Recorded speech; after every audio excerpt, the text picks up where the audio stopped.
소개받은 박재현입니다. 금방 이야기했듯이 작가 프로그램에서는 매년 작가 프로그램 인문 예술 세미나를 합니다. 작년에는 퇴고 선생과 장정세 선생 두 번에 관한 세미나를 한 적이 있습니다. 올해는 원래 연초에 한재 정유창 선생님이 작고를 하셨습니다. 그래서 그분의 그 작곡과 그리고 문학 작품을 하고 싶고 그런 전시회를 우리 대국문학관에서 하게 되고 그것에 발맞추어서 지금 세미나를 하기로 결정했습니다. 여러분 와주셔서 대단히 감사하고 특히 오늘 두 분의 발표를 하실 두 분의 감사를 드립니다. 두 분이 아마 재미있는 그 이야기를 하시겠습니다만 하시고는 꼭 많은 시기도 해주시기 바랍니다. 저희 작가 블록팀이 지향하는 바는 많은 토론입니다. 우리 한재 선생님에 대한 문학에 대한 많은 소위가 있기를 바랍니다. 간단히 이곳에서 작가 블록팀의 대표로서 저희 인사를 드리고요. 저는 또 사회를 하기로 되어 있습니다. 간단하게 오늘 발표하실 분을 소개하고 주제 발표를 듣도록 하겠습니다. 처음에 발표를 하실 분은 아동문학가이고 대구교대 교수이신 김종헌 교수께서 발표를 하셨습니다. 제목은 대구지역 아동문학의 형성과 정비라는 포괄적인 아마 이 속에서 우리 한재 선생님의 위치를 가늠해보는 그런 기회가 되나 싶습니다. 김종헌 교수님은 동시입니다. 동시를 쓰시고요. 동시로서 뚝심이 있고 평론적으로서 우리 아동 문학의 탄생 등이 있습니다. 그리고 대단지 동시 발전소를 지금 맡아서 주관을 하고 계십니다. 우리 김종헌 교수님의 발표를 우리 박수로서 받아들이기로 합시다.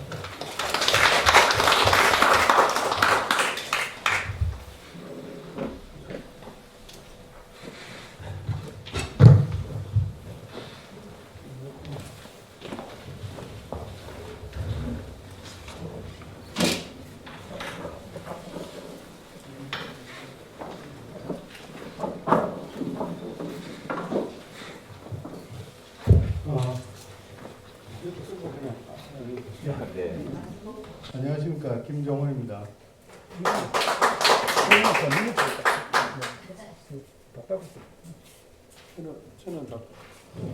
좀 껴기도 그렇고 벗겨도 그렇고 하여튼 좀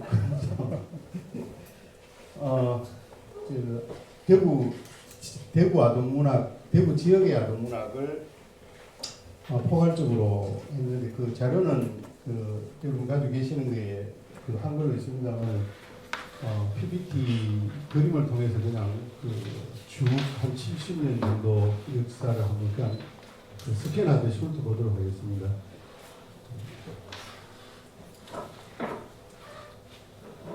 발표 순서는 일제강점기부터 시작해갖고 70년대까지를 한번 살펴보도록 하겠습니다. 우리 한국 아동문학이 한국 근대 아동문학을 태동기를 잡는 것이 1908년 천암선의 해외에서 소년에게라고 하는 시가 발표되는 소년 잡지가 나오던 1908년을 기점으로 잡는 학설이 있고 또 두 번째 학설은 1923년 방정환 선생이 어린이집을 만들었는 1923년을 기점으로 잡는 두 개의 학설이 있습니다. 이재철 교수가 대구 교대에 있으면서 70년대 연구할 때까지는 1908년만 독보적으로 주장을 해왔었는데 최근 이제 많은 학자들이 아동문학을 공부하면서 1908년에 소년이라고 하는 잡지에 해외에서 소년에게라고 하는 이 표제도 소년이고 잡지에 신채씨의 이름에서도 소년에게라고 하는 소년이 등장했기 때문에 이걸 아동문학의 효시로 본다라고 얘기하던 것이 1908년이라고 하는 시대적 상황이 그 당시의 소년이라고 하는 이 기표 소년은 오늘 우리가 얘기하고 있는 아동이라고 하는 개념하고는 다소 거리가 있는, 다시 말하면 사회의 계몽 선각자, 계몽 지식인을 신세대 계몽 지식인을 소년이라고 지칭했고 실제 천암선이 1908년에 19세, 18세입니까 이래 있을 때 본인이 그 계몽의 주체이면서 계몽의 대상인 그 청년층에 해당되는 그런 세대를 소년이라고 지칭했고, 또 그 신체 시해 안에서 여러분 잘 아시는 것처럼 신체 시의 그 특징도 그게 이제 자유시의 개념으로 넘어오기는 조금 전통적인 그 정명시의 율법하고 중간에 있습니다만은 그 소년이라고 하는 그 의미도 다소 좀 애매하게 되어 있습니다. 그래서 그런 이제 하나의 그 문제가 있었고, 그러면은 그 다음에 나오는 1910년대에 나오는 아이들 보이, 이때 이제 보이는 보다의 명사입니다. 이가 붙어가지고 아이들 보이하고 그 다음에 색동저고리라고 하는 그 이런 그 뭡니까 그 잡지가 있었는데, 이거는 완전히 유소년을 대상으로 했고, 그 당시에 또 특정 계층인 그 귀족 계층을 대상으로 한 극히 제한적인 아동이었기 때문에 오늘날 우리가 생각하는 것은 거리가 멀다 이제 이렇게 얘기를 하고 있습니다. 또 하나 이제 아동 문학을 얘기하는데, 그 아동 문학을 얘기하려면은 지금은 우리가 아동이 있고 그 아동 문학가라고 하는 저도 금방 동시인으로 소개를 받았습니다만은 아동 문학을 전문으로 창작하는 그런 작가 집단이 있고, 그 다음에 아동을 위한 그 작가들에 의한 텍스트가 나와 있고, 그래서 작가, 텍스트, 독자 이게 아동 문학의 장을 이제 만들었습니다만은 1900년도 초기에는 실제 이 아동이라고 하는 개념 자체가 봉건 그 뭡니까 개념 속에서 생물학적인 그 생물학적으로는 아동이라고 하는 어린이 소년이 있었고, 그들을 가르치기 위한 동몽선습이라든지 이런 어떤 그 유아용 책들이 있었습니다만은 우리가 얘기하는 근대 개념인 하나의 인권을 가지고 있고 독자적인 인권과 생애의 어떤 그 특성을 보장받는 이런 아동의 개념이 인식되지 않는 그런 시대였었던 거죠. 그래서 이제 이게 그 아동이라고 하는 것이 봉건 개념에서부터 분리돼 나와가지고 독자적인 존재로서의 아동이 따로 존재하는, 이건 이제 우리가 그 아동의 발견이라고 얘기합니다. 그래서 이거는 일본도 마찬가지고 유럽도 마찬가지고 대체로 17, 18세기 넘어서 아동의 발견이 나타나기 시작합니다. 그래서 이 아동이 이제 발견이 되어야지 그 아동을 위한 이제 지금으로 말하면 콘텐츠 개발 중에 하나로 이제 동시 동화 동요가 들어가는 것들입니다. 그래서 이런 이제 그 작업을 했던 것들이 1920년대 23년에 와서 방정환 선생이 어린이집을 만들면서 색동회를 만들어서 동화 구연을 하고 동요 대회를 하고 동화회를 하고 이런 형태로 이제 이어져 왔던 상황들이 되는 겁니다. 그래서 이게 이제 그런 시점으로 본다면은 최근에 이제 대체로 학교에서는 23년의 어린이집을 이제 아동문학의 그 태동으로 보고, 그 이전을 아동문학의 전사로 완전히 없앨 수는 없는 상황이기 때문에 전사로 보는 경향이 대체로 이제 많습니다. 그래서 이제 그 대구 경북 지역에 1919년 3.1운동이 일어나고 난 이후에 이 3.1운동은 여러분 아시는 것처럼 중앙조직이 있어갖고 일제에 저항하는 중앙조직이 있고, 그 조직이 각 지부에 무슨 어떤 그 운동 지침이라든지 행동 지침을 하달해서 운동을 하는 것이 아니라 각 지역별로 자발적으로 독자적으로 움직인 그 운동이 3.1운동입니다. 3.1운동 이후에 어떤 일이 일어나느냐면은 진주소년회라는 소년회가 만들어져요. 1920년도에. 만들어져서 얘들이 16살짜리가 기록, 신문 기록을 보면은 16살짜리 아이들이 골목골목 모여다니면서 만세를 계속 부르는데, 그 구호가 뭐냐 하면은 조혼 제도를 철폐하라. 그 다음에 아버지가 좋으냐, 그 다음에 돈이 좋으냐, 뭐 이런 걸 얘기하는 거거든요. 그러니까 조혼 제도는 그 당시 16살 돼가지고 결혼을 하고 그 다음에 다시 또 뭐 이혼을 하고 이런 어떤 문제라, 그래서 결혼을 함과 동시에 아동기가 없어져 버리니까 여기에 대한 이제 문제 제기를 한 것들이고, 아버지가 좋으냐는 가부장적 질서에 대한 어떤 문제 제기를 했는 그 토론회예요. 그리고 이제 돈이 좋으냐 이런 거는 이제 그 식민지 자본이 침탈돼 들어오면서부터 자본주의에 대한 문제라든지 뭐 이런 어떤 속도의 문제 이런 것들을 이제 토론했는데, 일본 경찰이 처음에 그것을 그냥 뒀어요. 애들이 모여 다니고 있으니까. 근데 얘들이 이제 계속 그게 심화되고 하니까 그 몇 명을 검거하면서부터 이제 폭발적으로 이제 이게 그 소년운동이 막 일어나기 시작하는 것들입니다. 그래서 천도교 소년회가 1921년에 서울에서 방정환 중심으로 천도교 소년회가 만들어지면서 천도교 소년 운동이 일어나게 되는데, 진주소년회가 그거보다 한 1년 정도 앞섭니다. 근데 외관에 보면은 외관소년회가 1921년에 발족을 합니다. 그리고 대구 김천소년회도 있었는데 대구소년회는 1924년인가 발족이 돼요. 그러니까 1920년대 초기에 경북 일대에 울릉군을 제외하고 선산군도 빠졌습니다. 제가 출신이 선산이라서 열심히 시골을 찾았는데 울릉군, 선산군이 빠지고 대신에 그때는 칠곡이 구미로 있어갖고 칠곡에는 있었어요. 경상북도 내에 전 군에 걸쳐가지고 소년회가 거의 다 조직이 됩니다. 가장 많이 조직되는 곳이 김천. 김천은 김천만 따로 있는 것이 아니고 김천, 지뢰, 외관, 칠곡, 대구는 대구소년회, 대구소년협영회, 대구노동소년회, 대구용진단 이래서 4개 단체가 조직이 됩니다. 이렇게 하다가 1927년도 되면 대구소년동맹으로 통합이 돼요. 27년도가 카프가 우리나라에 들어와서 사회주의 문학이 이제 시작되는 시점인데 소년운동도 그 영향을 받아서 서울에서 이제 조직이 사회주의 조직 쪽으로 이제 통합됨과 동시에 대구에서 이 4개 조직이 하나로 합해집니다. 합해지는데 신문에 보면 한 14일 차이로 4개 대표가 모여서 통합하기로 하고 이름을 대구소년동맹으로 한다라고 합의를 했는데 막상 발대식을 하는 날에는 대구소년회는 빠져버립니다. 여러 가지 정황이 있습니다만은 좀 이따 뒤에 자료가 나올 텐데요. 대구소년협영회라든지 대구노동소년회는 이름 자체에서도 느낌이 오는 것처럼 노동운동을 중심으로 시작을 했는 단체고 가장 먼저 되는 단체가 대구소년회였어요. 그래서 아마 여기에서 좀 헤게모니 문제가 있었는 게 아닌가라고 하는 생각은 드는데 왜냐하면은 대구소년회도 소년회로 이름은 이렇게 평양이 있었습니다만은 역시 야학이라든가 노동운동을 여기서도 전개하고 있었던 상황이었는데 대구 노동소년회는 아예 노동이라는 이름을 넣으면서 조금 더 강성으로 이제 출발하고 이러다 보니까 이제 문제가 있었는 것 같은데요.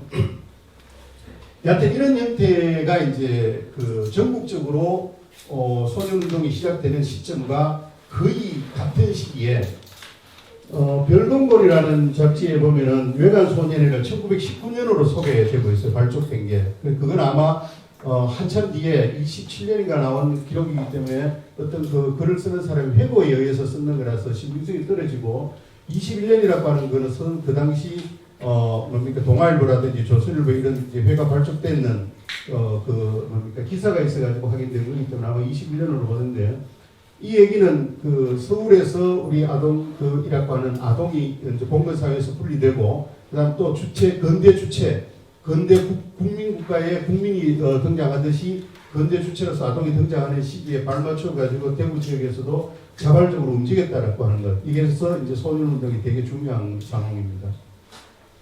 그 다음에 또 하나는 이제 소년을 떼놨을 때 아동을 이렇게 따로 모아놨을 때 얘들한테 자꾸 니들이 미래의 기둥이고 어떻게 이렇게 얘기해가지고 될 일이 아니고 그들이 향유할 수 있는 어떤 놀이문화 지금으로 말하면 어떤 콘텐츠를 개발해줘야 되는 상황이 나오는 거죠. 그게 이제 음악회, 동묘회를 열거나 동아회, 웅변대회, 그 다음에 이 당시 스포츠로는 정구대회와 축구대회를 많이 엽니다.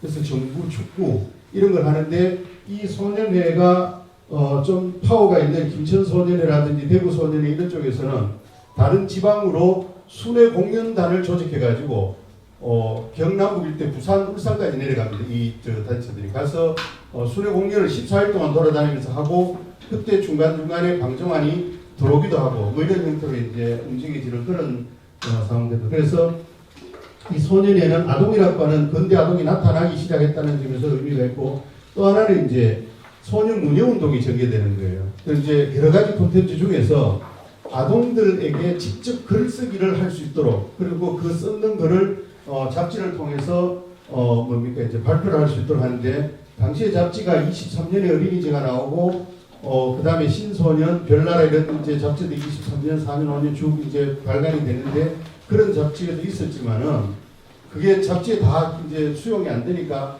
자체적으로 동인 형식을 만들면서 별도로 이제 동인지처럼 소년 문예 단체가 만들어지고 그 소년 문예 단체에서 동인지를 만들어냅니다.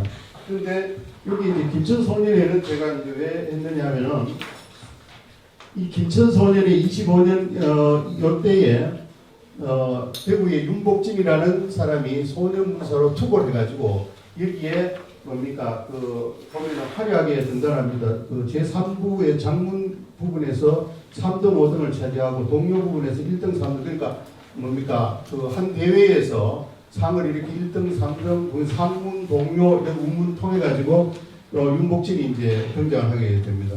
그래서 윤복진은 대구에 있으면서 이 당시에 전국구로 이제 거기 움직이고 그 소년 문사 즉 소년 문사의 리더의 역할을 해나가는 역할을 하는 사람이 이제 윤복진이 등장합니다. 그래서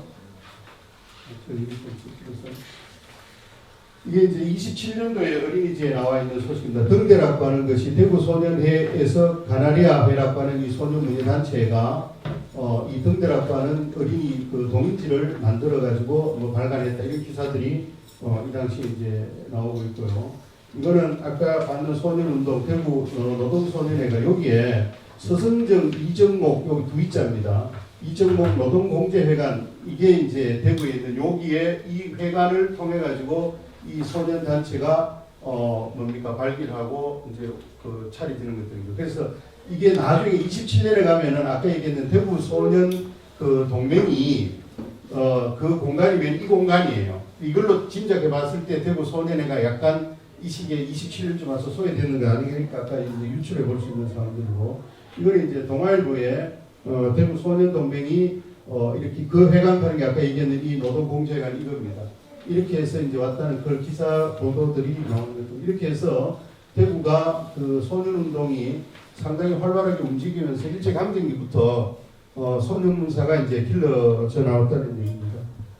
그래서 이게 이제 그러니까 대구의 아동문학의 역사는 우리 근대문학, 근현대문학의 태동과 사실 그 계를 같이 시작했고 그 다음에 지역의 출신 문사들로도 수적으로도 빠지지가 않습니다. 이 개나리라고 하는 등사판, 그 다음에 뭐 이런 것들을 준비했고, 여기 이제 신고성은 울산 사람이긴 한데, 개성중학교 교사를 하다가 사상이 불온하졌고, 청도 유천국민학교로 좌천됐다가 결국은 월북해버립니다. 송환수는 대제 짓는데, 이 같이 이제 그 등대사의 소수로 어울렸고, 성수는 함경도 금천, 이게 한자로 세 글자에 네천자를 써가지고, 일부 앞에 학자들이 김천으로 읽어서 해석했는 부분이 있었는데 금천 지역이었고 서덕출 울산이고 은숙자, 황종철, 박태세, 백합 이런 사람들 잘 이름이 안 올라와 있는 사람들인데 상당히 많은 작품을 발표했습니다. 작품은 발표가 되어 있는 걸 확인을 했는데 아직 그 내용에 대해서는 면밀히 검토를 못했는 상황들이고요. 그 다음 대구 경북 지역의 새나라회 적심사 꽃합회 이거는 경북 영양의 조지훈 형이 이걸 했는 것이 꽃합회입니다. 그래서 조지훈 문학관에 전화를 하니까 자기들도 기록만 갖고 있고 이 책의 흔적은 모른다고 해서 아직 이걸 확인할 수는 없는데 기록으로는 이게 나옵니다. 그래서 이런 시기에 같이 움직였던 강병주, 김영희, 뭡니까 김영희는 한자로 꽃뿌리 영자에 영이 쓰고 김석연, 그 다음에 산양화 이런 이름으로 나오고 이강옥, 송백화 뭐 이렇게 노영근, 박변 등이 나오는데 강병주는 아까 1927년도 대구 소년 동맹으로 대구 조직이 통합되고 난 뒤에 검거됩니다. 그 구체적인 사실은 안 나오는데 그리고 발표되는 동료도 상당히 많은 걸로 봐서 적극적인 활동을 했는 작가로 보입니다. 이거는 이제 어린이지에 있는 담화 안에 여기에 보면은 대구 등대사에서 여기 이제 명단이 나오죠. 서덕출, 신고성, 아까 문인남, 박태석, 황종철, 윤복진 이렇게 이름이 나오죠. 그래서 이 사람들이 회원이라는 거고 이때 이 소년문사들이 글을 투고할 때 예를 들면 대구 등대사, 홍길동 이런 식으로 이제 앞에 자기가 소속 학교보다도 자기가 소속되어 있는 문예단체를 밝히는 경우가 많아요. 그래서 그 기록들을 가지고 이 당시에 회원들이 어느 정도 규모였다 하는 것을 파악하는 그런 정도였습니다. 그 다음에 이제 은필지는 김천 황가 출신 사람인데 대구 농고를 나왔고 김천에서 김천 보통학교에서 훈도라고 그 당시 하는데 훈도 겸 교장을 하다가 선산고아보통학교가 1924년인가 개교가 돼요. 그래서 제 고향 선산에 보니까 지금은 뭡니까 대통령도 나가고 뭐 어떻게 해서 잘 나갔었는데 일제강점기 되게 낙후되어 있어요. 조선 총독부에서 1920년대에 일명 1개교를 설치하는 것이 조선 총독부령으로 반포가 됐었는데 이 선산 지역에는 그게 미흡했어요. 안 되고 있어가지고 이그 보아보통학교가 개교를 하고 나서도 교장이 들어오질 못하고 군이 그 보통학교 교장이 보아보통학교 교장을 겸직을 하고 있다가 24년에 필진이 김천보통학교에서 보아보통학교로 정근을 와서 교장을 합니다. 그리고 군이 부계로 갑니다. 이 부계도 한국사 데이터베이스에도 이게 그 앞계로 나와요. 이 부자가 그 대주자 쓸 때 한쪽 대주자 하나만 해가지고 밑에다 매산자 들어가는 이 부자인데 이게 얼핏 읽으면은 그 언덕구 밑에 매산자 들어가는 악구로 읽어지는 경우가 있어서 아마 오독을 해서 그랬는 것 같은데 많은 기록이 이제 부계로 나오는데 그 신문 자료라든지 원본에 이게 이제 그리고 군위에 사실은 그 악격하는 지명이 없고요. 사실 부계는 있고 그래서 여기서 이제 하는데 이게 이제 은필진을 봐야 되는 것이 아까 김천 보통학교에 있을 때 김천 소년회에서 여러 전람회라고 행사를 할 때 심사위원으로 갑니다. 이때 그 같이 가는 사람이 대구에 백기만하고 은필진하고 또 뭐 등등 며칠가 돼 있었는데 같이 가다가 백기만이 사상 불원으로 또 일경에 그 시비가 걸려가지고 대회 자체가 무산되면서 은필진도 심사를 안 하려고 했는데 또 니는 그 공립학교 그 훈도기 때문에 해도 된다고 이렇게 해가지고 아마 또 했다하는 기록도 나오고 여러 가지 이제 상황을 거치는데 은필진이라는 사람이 보아 선산 김천과 선산을 오가면서 조선 동료집을 만들고 어린이데이 그때 소년데이라고 지칭을 했었는데 소년데이를 통해서 학부형들을 불러서 학예라든지 이런 걸 하면서 이제 말하자면 소년운동, 소년문예운동을 전개시켜 나갑니다. 조선 동료집이라고 하는 이것이 1924년에 나오는데 우리나라 최초라고 이름을 붙입니다. 근데 실제 본인이 그 발로 취재했는 그런 것들이라기보다는 신문 이런 데 나오는 것들을 채록했는데 이것도 중요한 것이 일본 그 조선 총독부가 조선 동료 민요를 채록합니다. 그거는 식민지 정책의 일환으로 경제적인 것, 무력적인 것 침탈도 해야 되지만은 식민지 피지배국의 문화와 풍습을 빨리 캐치해가지고 그걸 갖다가 이제 예를 들어서 관리할 수 있는 방법을 찾으려면 그런 문화 풍습을 이해하는 차원에서도 이제 이게 됐었고 아까 또 조선 총독부가 일면 일개교를 하는 것도 식민지 하에서 중간 관리자가 필요하기 위해서는 그 어느 정도 글을 아는 사람이 필요하기 때문에 그런 정책을 펼쳤는데 그런 그 일본에 의해서 하고 있는 것들을 지역의 그 교사로 있는 아동문학과 회의를 모집했다는 수집했다는 것도 되게 의미 있는 것들입니다. 사진을 갖고 왔는데 이렇습니다. 그 다음에 이제 지역에 있는 소년문사 영천 거모의 안평원입니다. 안평원은 우리가 잘 알고 있는 별나라 이런 것에 이제 신소년 여기에 작품을 발표하는 것들이고 그 당시 이런 사람들하고 같이 친구를 맺었었고 이영창수는 뭐 잘 아니까 대부고 송남은이 있습니다. 문경 출신인데 우리 그 정창생 고향하고 같은데 나중에 이 사람은 그 해방되고 김규식의 비서실장하고 정치가로도 활동을 하는데 이 당시에 34년경에 그 아동 문학에 대한 어떤 평론 이런 것들을 통해서 상당히 활동을 했었고요. 김승도 대구 우리가 알고 박영종은 뒤에 또 엄청나게 활동했기 때문에 뒤로 넘어가겠습니다. 이 송남헌의 모습입니다. 그다음에 이제 이렇게 해서 일제강점기에 그러니까 대구 아동 문학은 근대 문학의 틀 속에서 이제 아동과 그다음에 소년운동, 소년문예운동 하면서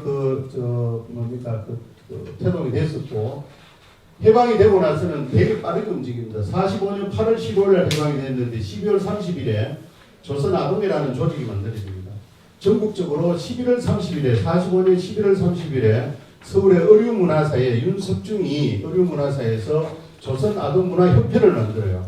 그렇게 해서 조선아동문화협회가 출판사업하고 아동문화사업을 같이 전개시켰는데 대구에서는 그보다 한 달 딱 뒤에 조선아동회가 조직되면서 똑같이 갑니다. 똑같이 가는 것이 종전까지는 조선아동회가 출판 사업에 대한 것은 파악을 못했고 월간 그 아동이라는 잡지하고 월간 아동의 그림책 뭐 이런 박용정의 박용동 동시집 국민학교 이런 방학교본 이런 책들을 만들고 황윤섭이라고 개성학교 선생을 했던 규포라는 돌을 가진 규포 시집도 냈는데 이런 책들을 출판하는 출판 사업을 하는데 여기에 보면은 규포 시집이고요. 여기에 박영종이 서울에 있는 의류문화사의 조선아동문화협회에서 나오는 주간 소학생이라는 게 있는데 거기에 필진으로 참여하면서 박영종은 조선아동회 이사로 참여하고 해서 이 서울에 있는 조선아동문화협회하고 사업을 같이 병행을 하게 됩니다. 그것이 보면은 이게 이제 조선아동회에서 이렇게 창립됐다는 신문 기사를 정리한 거고요. 이 자료에 보면은 이쪽 부분에 보면은 조선아동회 출판국이라고 나오고 여기에 의류문화사 경북지사로 나와요. 이게 그러니까 이게 뭐냐면은 서울에 있는 아이업의 의류문화사의 경북지사로 하면서 이 앞에 소개해 있는 많은 책들은 조선아동에서 나온 책도 있지만 소학생 이거는 의류문화사에서 나온 거거든요. 조선아동협회. 그러니까 여기에 이 책들을 홍보하는 그 주체를 갖다가 조선아동회 출판국으로 하고 의류문화사 지사라고 나오고 있거든요. 그래서 아마 이 서울 쪽하고 연계를 하면서 출판 사업과 문화 사업을 조선아동회가 추진했다 이렇게 이제 볼 수 있습니다. 거기에 산파 역할을 했는 사람이 박영종입니다. 박영종이 34년에 통점 짝짝점 통점 짝짝이라고 하는 것이 나옵니다. 이게 동시 제목이 통딱딱 통딱딱 뭐 통짝짝 통짝짝 이렇게 되게 혼란스럽게 나오는데 어린이집가 교로가 생겨갖고 영인본 뜯는 게 그동안에 없었던 건데 그게 이제 한 2년 3년 전에 전부 발굴이 돼갖고 다시 새로 영인본을 떴어요. 거기에 원본이 나와서 확인이 되는 겁니다. 그러니까 사상 문장지를 통해서 박영종이 1939년인가 나온 그보다 한 5년 앞서갖고 아동문학 쪽으로 일종의 말하면 등단을 이제 밟아가면서 필명을 갖다가 영동이라고 썼는데 통딱딱 통짝짝을 발표할 때는 창동으로 나와요. 요 영자하고 창자가 혼란스러워서 아마 오식인 것 같은데 이걸 단순 오식으로 내가 보는 것이 아니라 윤석중이 이 박목을 소개하는 평에서 이 어린이집에 썼는 이걸 갖다가 박목을의 등단작이라고 얘기하면서 얘기를 다시 주간 소학생과 이제 수록을 하는 어떤 자료들을 통해서 봤을 때 분명한 오식인 것 같고 그렇다면은 34년 6월에 통딱딱 통짝짝이고 같은 해 6월에 신가정의 제비마중이 나오는데 이것도 제비맞이로 상당히 많이 알려져 있어요. 원래 제목이 제비마중인데 이거는 뒤에 박영종 스스로가 자기 동시집에다가 자기가 기억에 흐려서 제비맞이라고 밑에 출처를 밝히는 바람에 그런 문제가 나왔는데 이게 이제 원본에서 어린이집 원본에서 확인된 자료입니다. 그래서 통딱딱 통딱 이게 뭐냐면 개종식에 움직이는 게 생쥐 한 마리가 건너뛰는 어떤 모습을 얘기하는데 그게 이렇게 나중에 고쳐져가 나옵니다. 집버릇식 해갖고 여기서 땡땡 해갖고 최양지가 개종식의 추를 이렇게 옮겨 다니는 것들인 거고 이건 이제 나중에 세계 명작을 할 때 이게 외국 번역본처럼 이제 표시를 한 것들인 거예요. 그래서 원본의 어떤 번역을 이렇게 이제 했는데 이게 마드 부적하는 게 이건 아마 지금도 어린이들한테 이 마드 부지의 어떤 동요 이런 것들이 들리고 이렇게 듣게 하고 있는 상황들인데 이거를 처음에 이렇게 이제 모작처럼 썼다가 중간에 다시 고쳐서 자기 동시집에 썼고 그리고 이건 아예 60년대에 와서는 번역으로 이렇게 이제 해서 이런 일반적인 과정으로 봤을 때도 이 작품은 박영종의 원본이고 34년이다. 그래서 좀 빨리 가겠습니다. 그래서 아까 얘기했는 박영종은 서울과 대구를 넘나들면서 엄청나게 지역에서 해방 이후에 상당히 많은 활동을 하면서 지역 아동 문단을 끌어옵니다. 이게 동시집이고요. 호비에 이게 100만 원인가 나와 있는 것 같더라고요. 대구에서 발간했죠. 예, 대구에서 아까 예. 창조상입니다. 예? 창조상. 창조사가 아까 이게 여기 뭡니까? 대구 어디 갔습니까? 이거 저거 조선아동회 그쪽에서 나오는 거예요. 여기 있잖아요. 그 조선아동회에서 발행이 조선아동 여기서 나오는 책입니다. 그래서 그렇게 해서 해방기가 되면 이제 이와 같은 그 새싹, 아동 이런 잡지들이 상당히 나오고 이 시대에 이영창, 박영종, 김성도, 윤복진 뭐 이런 등에서 이호우, 김진태, 윤건필, 김여수 이렇게 쭉 이제 그 활동을 하기 시작하는 때입니다. 근데 박영종을 이제 살펴보면은 이 수많은 이 단체가 죽순, 대구, 조선아동회, 경북예술가협회 뭐 이런 쭉 있는데 여기에 나오는 이름들이 김동사, 뭐 그 이호우, 이영식하고 이분들은 지금 저 대구대 그 창립했는 그 이영식 목사고 쭉 활동하는데 상당히 이때 당시에 나오는 사람들이 주로 이제 문인들보다가도 양민석 같은 경우는 그 당시 대구 여상 교장이었었고요. 그다음 뭐 하여튼 그래서 대구 여상 대륜중학교 뭐 이런 등등의 계명학교 이런데 신명여고 이런데 그 학교 교사들과 어울리면서 문인들도 어울려가지고 중앙과 대구를 연결하는 역할을 박목을이 상당히 이제 많이 했는 사람들입니다. 그래서 해방 이후까지도 이제 새싹이라고 하는 이 그 잡지를 통해서 새싹 동인회가 만들어지고 아동이라는 잡지가 나오면서 그 아동 잡지는 아까 말씀드린 것처럼 서울의 어류문화사 조선 아동협회 쪽하고 연결하면서 판매망이 형성되고 그런 형태에서 상당히 활발하게 이제 전개되어 왔었는데 50년에 들어서 이제 대구 아동문학이 약간 소강 상태로 접어듭니다. 그래서 실제 이때는 52년도에 소년세계라고 하는 잡지를 이원수가 주관을 하면서 잡지 편집을 하는데 대구 지역의 필진으로는 그 상당히 한 1년 반 정도 있는 기간 동안에 한 이 4사람 정도만 이름이 오르내리고 나머지가 없어요. 그래서 박목으로 원래 이제 또 해방기 아까 활동을 봤으니까 그런 상황을 또 짐작하고 이종태가 이때 당시 신인인데 소년 세계를 통해서 이종기는 이제 또 나오게 됩니다. 어린이나라로도 나오는데 소년 세계를 통해서 이종기가 나오기 때문에 이 두 사람이 이제 신인으로서 이제 참여했는 것 같고 이종태가 나주 대구 아동문학을 할 때 간사로 이름이 올라와 있는데 그 이후의 활동이 조금 모호합니다. 그래서 그러고 나서 52년도에 53년인가 전쟁이 끝나면서 서울로 다시 올라갑니다. 이게 저 출판사가 올라가면서부터는 영원히 이제 계속해서 대구 지역이 소환되는데 그때 당시를 정인창 선생님이 회고하면서 대구 지역의 아동문학 이 당시가 휴면기다라고 하는 표현을 사용할 정도로 대구 지역에 조금 뭡니까 그 소원했던 상황입니다. 그래서 이렇게 이제 역동적으로 살펴보면은 전쟁 이후부터 한 5, 6년까지가 이런 소강 상태에 있었기 때문에 57년도에 대구아동문학회 창립이 뭡니까 빨리 이루어지지 않았나 또 결속이 빠르지 않았나 이런 생각을 하는데 그 뒤에 57년도 이건 소년세계 표지고요. 57년도 되면 이제 요 대구아동문학회가 창립됩니다.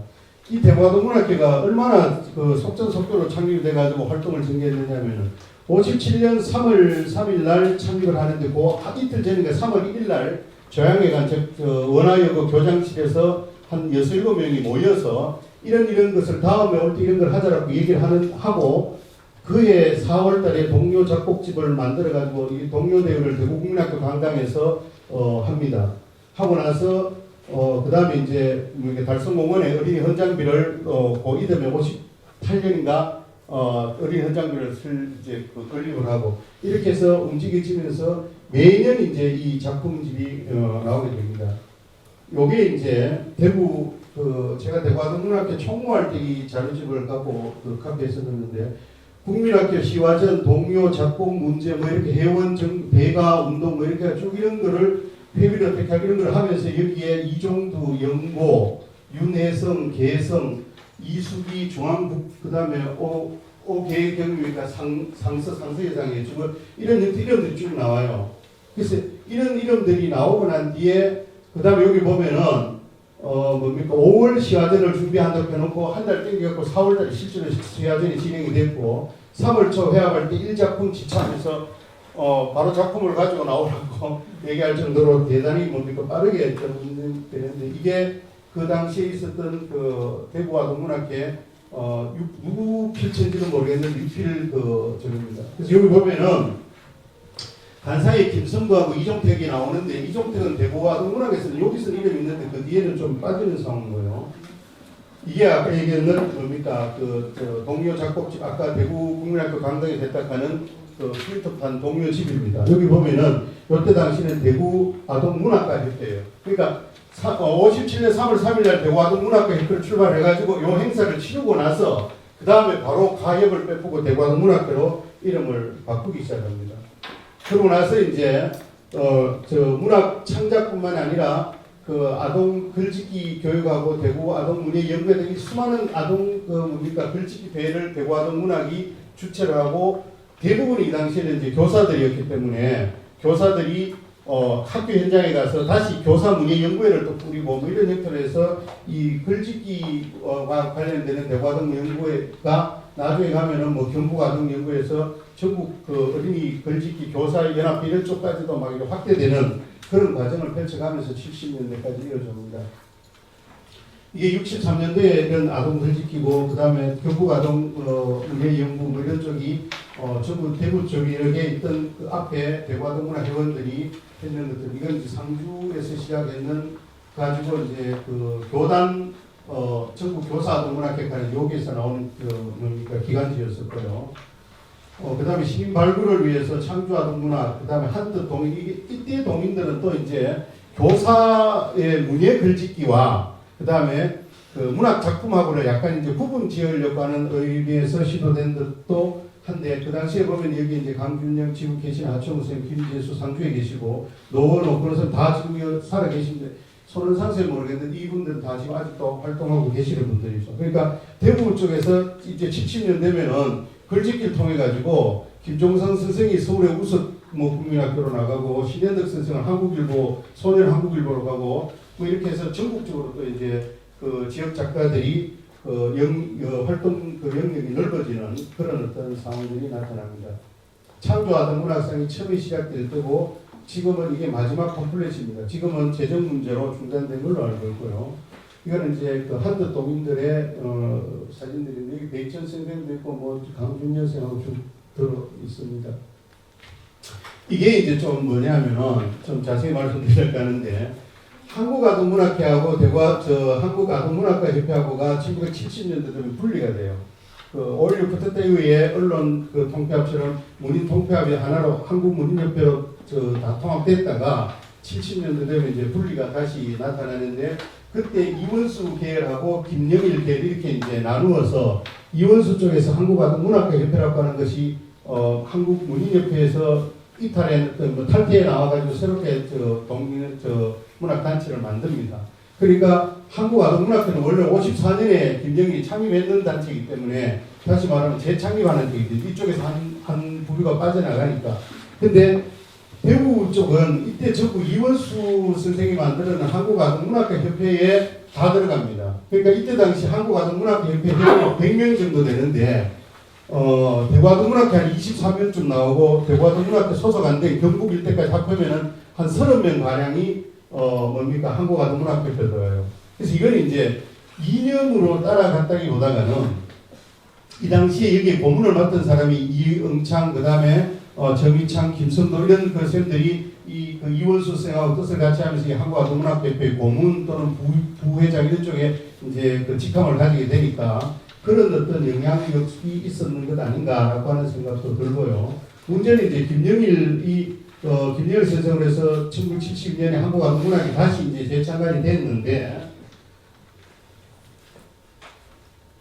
이게 54년도 창립될 때 뭡니까 한국아동문학회 그 창립회원 사진들이고요. 여기 뭐 각하목부터 해가지고 쭉 뭡니까 이민수 이런 분들이 쭉 있고 이거는 그 당시 풀떡판 뭡니까 철필로 끌었는 어떤 귀하고 여기 이제 연명 그 첨가 이런이 쭉 나와 있습니다. 여기 보면은 대구 쪽에 이종기하고 뭐 몇 사람이 이제 들어가 있는 정도가 되고요.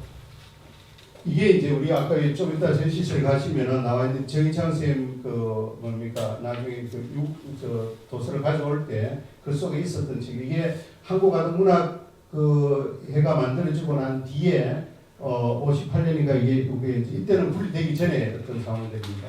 그래서 상당히 이제 중요한 자료인데 이게 그 책이 나왔고요. 그런데 이때 대구에는 아까 얘기했던 것처럼 한국아동문학가협회 쪽으로 다 이제 포함이 됐었는데 그때 이제 이런 그 분들이 주요 직책을 맡고 있었기 때문에 그런 상황들이라고 하는 생각이고 두 번째 이제 한국 그 아동문학회가 그 조직을 재정비하면서 73년도에 보면은 글짓기를 통해 가지고 이렇게 쭉 될 때 여기에 이름이 누가 나오느냐면은 김정일 선생하고 강영희 선생이 나옵니다.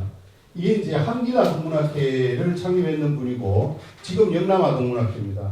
근데 이 강영희 선생하고 김정일 한국아동문학회가 72년도에 조직이 재정비될 때 대구 서울하고 대구는 지부가 없어요. 13개 지부가 발표가 되는데 빠져 있다가 70년 그 중반에 오면서 글짓기를 통해서 할 때는 보면 한국아동문학회 소속으로 해가지고 지부가 만들어질 때 다시 서울의 엄기원 선생하고 들어오면서 대구 경북 쪽에 김정일하고 강영희 선생 두 분 이름이 올라와요. 그래서 요 사이의 공백에 지금 영남아동문학이 한길아동문학회가 만들어지는 게 80년대 와서인데 그 70년 사이에 강영희 선생이 80년도에 등단으로 알고 있습니다만 그 사이에 아까 봤던 것처럼 전국 교사 글짓기회 이런 쪽을 통해 갖고 할 때 여전히 아동 문예 관련 쪽이나 아동 문학 쪽에 활동했는 분들이 이 두 분이 연결고리를 가지고 있을 거라고 짐작은 되는데 아무런 그 자료가 없어요 지금. 그리고 제가 얼마 전에 대구아동문학사 대구문학사 대구문협에서 정리할 때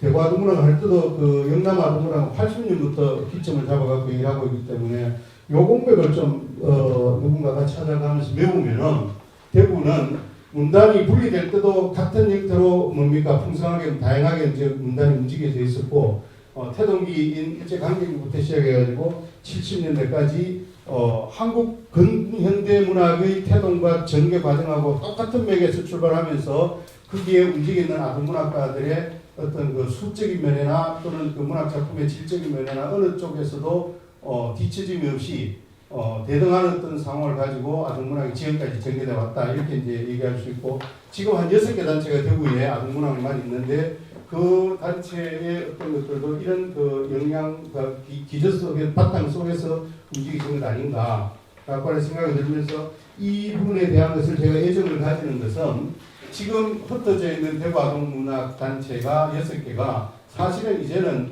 뭡니까 그 이념이 다른 것도 아니고 뭐 약간의 이제 그 어떤 성향은 다를 수 있습니다만 지금 연합회를 준비하고 있고 뭐 이렇게 모이고 있습니다만은 이게 공백이 메워진다면은 좀 더 쉽게 대구 아동문학이 하나의 어떤 단체로 결속되지 않을까 하는 생각도 해보면서 진행됐습니다. 조금 끝에 바빠서 막 바꾸게 지나갔는데요. 이해가 되는지 모르겠고 그래서 뭐 제 그 발표는 여기서 마치도록 하겠습니다. 고맙습니다.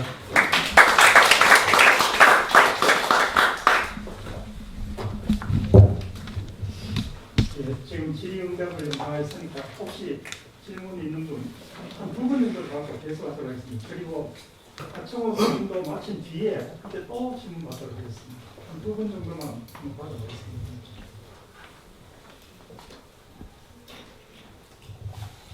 네, 그렇습니다. 저는 그 얼핏 봐가지고 아까 발표하시는데 아동문학집입니까? 아동문학집 그게 표제가 보니까 되게 다 보니까 제가 받은 거는 잘못 받는 건 모르지만 그러니까 한자가 다 되어 있거든요. 예. 그런데 아동문학이라면 그 당시 아이들이 이제 한문 저때 아이들이라면 그러니까 우리가 태어날 때 좀 된 고전인가 윤석중 선생이 해방되고 난 뒤에 주간 수학생을 만들면서 주간 수학생도 처음에 표지가 한자거든요. 제 예를 먹었는 게 해방된 조선의 아이들이 한자와 일어를 아는데 조선어를 모르는 거예요. 42, 3년부터 조선어 말살 정책이 들어가면서 학교에서는 아예 한글이 금지된 상황이었기 때문에 그래서 윤석중은 지금 애들 어린이들 보면은 A 뭐 애플 하고 사과 가지고 이렇게 그림표 있는 것처럼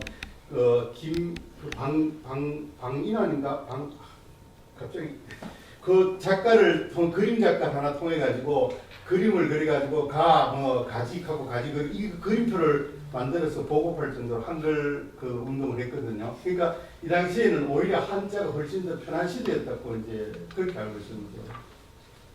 아주 극소수의 그 사람들에게만 저 아동문학 작품이 익힐 수 있는 그런 에이브 같은 상황인 걸 보입니다.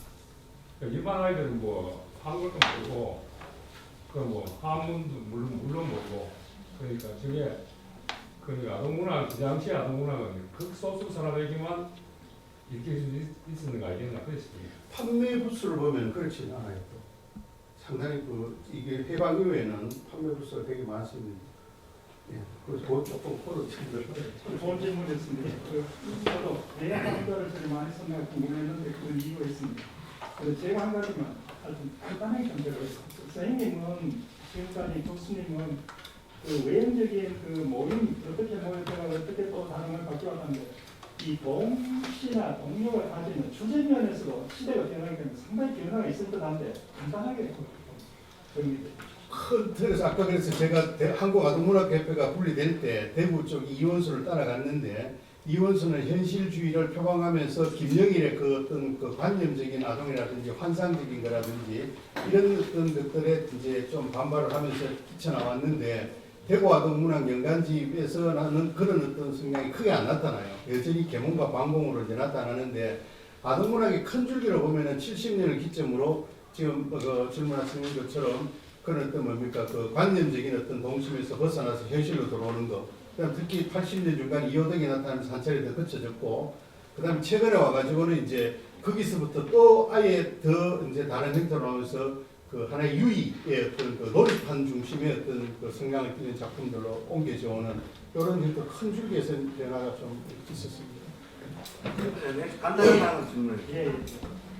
교수님 아까 전에 그 강의 도중에 아동문학회 단체가 소나 6개 단체가 이제 분산되어 있다 하는데 제가 아는 지금 대구에 지금 아동문학 수재가 62호까지 나온 걸로 제가 이제 이영찬 선생님과 나오고 있는데 6개 소수단체가 전체로 이제 통합을 하고 있는 그런 단계에 계신다 하는데 그걸 한 덩어리로 컸을 때는 대구의 아동문학이 진짜 전국적으로도 많이 뻗어나갈 거고 제가 한번 재작년에 경남 사천에 열린 아동문학회에 한번 가봤어요. 갔더니 그 좀 현판을 갖다가 1000년 먹은 그 고목나무에다가 열린 아동문학회에서 해가지고 시상을 하는데 시상품이 보니까 성형차로서는 시상품 싣고 갈 수가 없더라고. 추럭을 포도 철을 가와야 시상품 싣고 갈 그 정도로 굉장히 앞으로는 그 아마 그 땅 주인도 그 뭐 사천군에 기소해가지고 앞으로는 사천군에서 또 길도 확장하고 이러긴 하는데 이 모든 것은 뭐 소상보다는 뭉치에 큰 덩어리가 돼야 이 대구의 아동문학이 전국적으로 뻗어나고 역사적으로도 문학적으로도 가치가 있겠느냐 그런 생각이 드네요. 네, 그래서 제가 그 영남 아동문학 잠깐 좀. 네, 다른 질문 많겠습니다만은 허청원 선생님 나중에 발표하신 뒤에 더 하시면 됩니다. 잠깐만 좀 양보해 주시고요. 그럼 이어서 허청원 선생님의 그 주제를 발표를 듣기로 합니다. 제목은 대구 아동문학과 정의창의 작품 세계. 한재 선생님의 그 위치라든가 문학적 특질을 아마 얘기해 주실 것 같습니다. 기대가 되고요. 허청원 선생님 잘하셔서 소개 필요 없을 정도입니다만 그래도 소개를 해드립니다. 매일신문, 동아일보, 청춘문예로 동시를 방송했습니다. 현대시학에도 시를 추천받으셨습니다. 지은 책으로는 동시집으로 잡초뽑기, 말을 헹구는 것, 말을 헹구는 것은 흥부다. 예. 왜? 그리고 시집으로 다리 노을 여러 번 있고요. 상을 받았는데 다 얘기하기는 좀 곤란하고 세 가지를 얘기하면 세종 아동문학상, 대한민국 문학상, 강정환 문학상을 받으셨습니다. 역시 우리 박수로서 맞이하도록.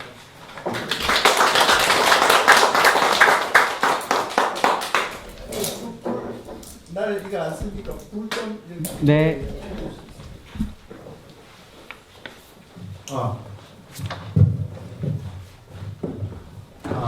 반갑습니다. 예. 지난번만 해도 정희철 선생님하고 같이 반월당에 있는 문학식당에서 함께 문학에 대한 여러 가지 얘기를 나누고 했는데 추모 세미나를 한다고 하니까 좀 감회가 조금 우려하기보다는 좀 세월을 실감하게 됩니다. 그 유인물을 참고해 주시면서 중요한 부분만 짚어서 제가 말씀을 드리겠습니다. 들어가면 그쪽에 23페이지가 되어 있습니다만 반재 선생님은 1928년에 hun정에서 태어나셨습니다. 그래서 대구 농림학교, 지금은 이제 마이스터교라고 했지, 여기 바뀌었습니다. 거기서 이제 1년 수학한 걸로 연도에 나와 있습니다. 그리고 이제 고향으로 돌아가셔가지고 종조부님께서 한학을 수학한 걸로 되어 있습니다. 여기 이제 한학을 수학하는 그 우리 전통적인 어떤 유아의 어떤 삶이라든가 그런 것들이 내중에 이제 작품에 어느 정도 반영이 되고 있습니다. 그리고 그 후로 이제 교원 자격을 취득하셔서 초등학교 한 5년 정도 공직을 하시고 그 다음에 이영창 선생님과 인연이 되어서 1956년으로 알고 있습니다만 문화예술부에서 퇴임할 때까지 문화예술교단으로 퇴임할 때까지 공직을 하셨습니다. 김영원 선생님께서도 조금 말씀드렸습니다만 1957년에 대구 농문학회가 창립될 때 창립회원으로서 대구 농문학회 티틀을 다니는데 많은 기여를 하셨고 퇴임하시고 난 뒤에도 경산에 있는 경산 쪽이죠. 고산 거기 정신사의 한제 맑을 담을 만들어서 도학들을 지도하셨습니다. 그러니까 평생을 이제 가르침의 끈을 놓지 않았다고 그렇게 볼 수가 있겠습니다. 그래서 저는 이제 한 등단 이후 한 50년간 함께하면서 여러 가지 문학 행사라든가 아니면 또 각종 서로 담소를 나누면서 그런 문학적인 면에서 많이 경험을 가지게 됐습니다. 그런데 이제 선생님은 크게 이제 두 가지로 나눌 수 있어요. 그 하신 일을 보면 하나는 이제 동화를 창작하는 것. 그 다음에 이제 우리 말을 바로잡아야 되니까 우리 한글 사랑. 이 두 가지를 크게 나눌 수 있습니다. 그게 이제 제가 이제 그 동리 운동사라든가 그런 쪽에는 제가 언급을 하지 않았습니다. 그래서 그 두 가지 쪽에서 제가 집중적으로 말씀을 드리도록 하겠습니다. 페이지를 넘겨서 선생님께서는 이제 일제 강점기 시대에 초등학교 교사 생활을 하셨습니다. 그래서 그때 있었던 여러 가지 일들, 직접 경험하시고 하는 일들이 작품 속에 많이 나와 있습니다. 여기 이제 밀리트 학교도 제가 보기에는 그 학교의 현장의 여러 가지 일들이 그 속에 많이 나와 있고 또 원숭이와 꽃이 이제 선생님 대표작 중에 하나인데 이런 것은 제가 조금 전에 말씀드렸습니다만 그 육아의 종조부님으로부터 한학을 배우면서 그 육아의 어떤 가르침이라든가 우리 말을 우리의 의례에 관한 그러한 것들이 이제 저는 원숭이의 꽃심에 녹아 있다고 그렇게 생각을 합니다. 그 부분에 대해서는 조금 이따가 좀 더 자세히 말씀을 드리도록 하겠습니다. 그래서 선생님 24절입니다. 선생님의 이제 아동문학과는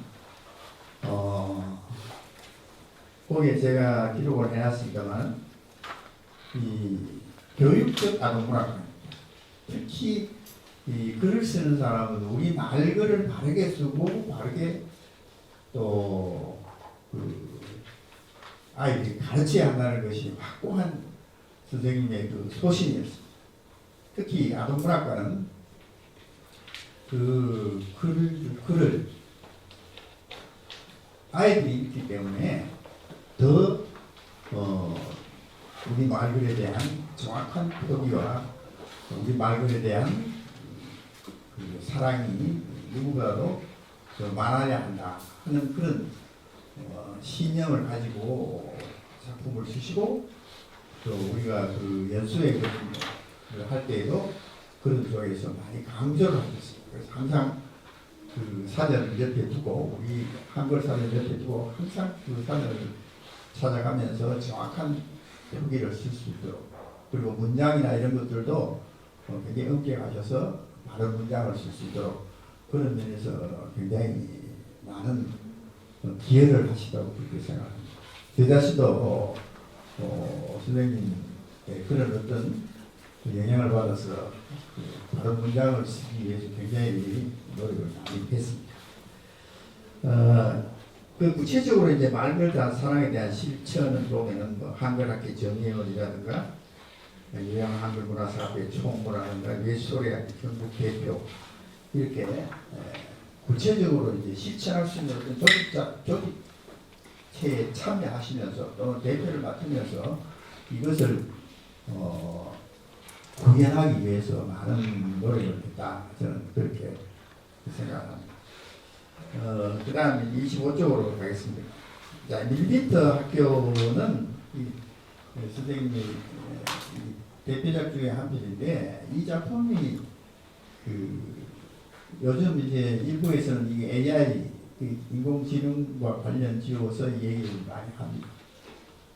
하는데 그렇게 생각하면 상당히 앞서간 작상이고 또 그런 동화라고 할 수가 있습니다. 그런데 저는 다른 쪽으로 해석을 했습니다. 밀비터 학교를 하는 내용을 제가 요약한 걸 그쪽에 25쪽에 해놨습니다만 밀비터 학교는 로봇이 인간 사회를 지배할 것이라는 동화적 상상에서 출발합니다. 로봇 교사 TM108호는 더 빠르고 더 발기를 강조합니다. 그렇게 정확한 내면에 따라서 이제 아이들을 가르치고 인간의 존엄과 정서를 배제하고 기계적인 정확성만 강조합니다. 그래서 이런 분위기에서 실적 위주로 하니까 인간적인 교사는 여러분 조금 쫓겨나게 되는 것이죠. 그렇게 잘 교사가 로봇 108처럼 잘 길들여져 있는 그런 교사를 이제 이 밀비터 학교에서 요구를 하는 거예요. 그런데 현대의 입장에서 보면 이게 이제 AI 쪽이 아닌가 이렇게 생각을 하고 있는데 저는 그렇게 보지 않습니다. 이 작품집이 이 작품이 수혜됐을 때 아마 50년 후반이라고 저는 생각하거든요. 밀비터 학교가 1968년에 나왔으니까 작품이 수혜된 것은 50년대 후반 아니면 60년대 초인데 우리 해방이 1945년이었고 6.25 전쟁이 1953년에 끝이 났습니다. 났는데 저도 60년대 초부터 학교에 교사로 공직을 했습니다만은 1950년대 60년대는 사실 일제 시대의 학교 교육의 분위기가 그대로 나왔어요. 굉장히 강합니다. 교장이 모든 정권을 갖고 있어요. 인사, 행정, 재정, 그 다음에 상벌. 교장이 학교에서 왕이 있었어요. 교장 선생님의 말에는 어느 누구도 거행할 수 없어요. 제가 실질적으로 제가 경험한 걸 얘기를 하면은 출근을 하면 교장실에 연패가 쫙 붙어 있는데 출근하면 교장실에 가서 그 자기 이름을 이렇게 뒤져야 돼. 그러면 교장이 일목요연하게 이제 그 출근 여부를 확인할 수가 있어요. 그리고 심지어는 청소를 하면은 이 대나무 짝대기를 가지고 창틀을 이렇게 쭉 밀어봅니다. 밀어서 문제가 묻어 있으면 선생님을 혼을 해요. 그게 뭐 여러 가지 예를 많이 들 수가 있습니다만은 제가 공직했던 60년대에도 그랬는데 이게 선생님은 50년대 초등학교에 계시거든요. 그러면 그 교장의 권위라는 것은 상상을 초월해요. 자, 그렇다면 교장은 누구의 지시를 받느냐면 교육청의 지시를 받아요. 그는 교장은 교육청의 지시를 안 따를 수가 없는 거예요. 왜냐하면 교장의 모든 인사 승진 인사라든가 이런 또 정보 이런 권한은 또 교육청이 갖고 있습니다. 그러니까 이게 이 수직적인 관계가 딱 되어 있어가지고 그렇게 학교는 실적 위주로 이제 교장의 어떤 그 능력이 평가되니까 교장이 한 말이 선생님은 이 일을 다 할 수가 없어요. 그대로 해야 됩니다. 그것이 나쁘다 하다. 이 중에서도 저 60년대 초반에 교직 생활 하신 분들이 계시는데 몇 분 계시네요. 그러면은 여기서 TM108이라는 그 선생은 뭐냐? 교장의 말을 그대로 따라하는 로봇 같은 선생님. 그 당시에는 선생은 로봇 같아야 돼요. 교장의 말을 맹목적으로 따라가려고 교장의 방침을 맹목적으로 실천하고 그 성과가 좋으면은 우대를 받고. 그러니까 여기서 말하는 TM108이라는 것은 인간성이 없고 실적 위주만 생각하는 교사상을 말하는 거예요. 제가 생각합니다. 선생님은 그것을 밀리미터 학교라는 동화로서 약간 우의적으로 고발한 것이 그 당시에 뭐 AI라든가 이걸 요즘 AI라고 하지 그 당시 AI라는 말 자체도 없었고 그래서 왜냐하면 이 동화라는 어떤 그 우위를 빌려서 현실을 고발하는 그런 작품이에요. 제가 보기에는 그렇습니다. 그게 왜 그렇게 제가 확신을 가지게 됐느냐 하면은 그 TM108 로봇교사가 있는 학교에서 이게 로봇교사가 이제 실적이 최고가 되고 인간적인 교사는 다 쫓겨납니다. 쫓겨나거든요. 그런데 나중에 이제 교장이 반성을 하게 돼요. 아, 이게 로봇교사가 이런 문제가 있구나. 이래서 그 교사가 결국은 복직을 하게 됩니다. 이게 뭐하고 맞아떨어지느냐 하면은 우리가 4.19 혁명이 일어나고 난 뒤 얼마 되지 않아서 전교조가 있어요. 전교조. 제가 대구 초등학교를 다녔는데 제 담임선생님 정홍 선생님이 전교조 위원장이었어요. 물론 제가 졸업하고 난 뒤에지만 그러면은 그때 전교조에 있던 사람은 다 잡혀가가지고 굉장히 고초를 겪었고 내중에 장면정 민주화 정부가 들어서고 난 뒤에 그분들이 복직이 됐어요. 그거하고 이 동화가 딱 맞아 떨어지는 거예요. 동화 밀리미터 학교에서 선생님이 선생님들이 그런 어떤 강압에 의해서 쫓겨났다가 나중에 그 학교에 다시 복직을 하거든요. 그러니까 시대적인 상황하고가 이 동화 작품하고 사실 연결고리가 맞아 떨어지는 거예요. 그래서 이게 이제 우리 오늘날의 잣대를 보면 AI와 관련을 지을 수 있습니다. 그렇게 해석할 수도 있습니다. 그러나 우리가 한 작품을 평가할 때에는 그 내재적인 으로 책을 읽는 것이 아니라 외재적으로 읽어야 돼요. 왜냐하면 이 작품이 쓰여진 시대적인 배경이라든가 또 저자가 처했던 그 사회의 관계망 이런 것들을 복합적으로 그 작품 속에서 담아서 그걸 해석해내야지 단순하게 그 작품 속에 있는 것만 가지고 해석을 하면은 오류를 범할 수가 있다. 그래서 밀리미터 학교는 그런 관점에서 저는 오늘 작품을 봤습니다. 그리고 제가 선생님은 오랫동안 가까이 하면서 또 요양한글문학사학회나 청대문학상을 실무를 함께 하면서 제가 겪은 바에 의하면은 이 부정과 불의 이런 것에 대해서 굉장히 거부감이 많으신 분이에요, 선생님이. 그래서 선생님으로 봐서는 충분히 그 학교의 여러 가지 현상에 대해서 굉장히 많은 거부감을 받으셨을 거예요. 그래서 선생님이 1947년부터 1954년까지 이 초등학교에 있었는데 계속 봉직했는 것이 아니고 그 문명의 삼북학교인가 초등학교는 그 계시다가 또 나왔다가 또 다시 또 복직했다가 이렇게 되거든요.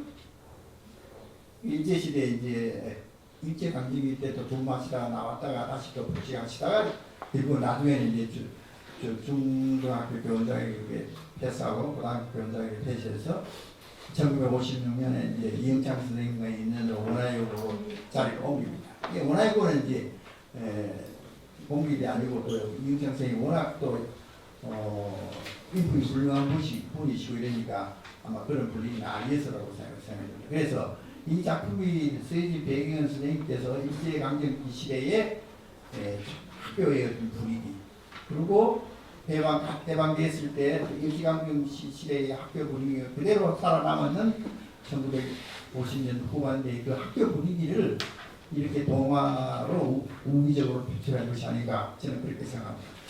그 다음에 이제 또 하나의 작품은 뭐냐면은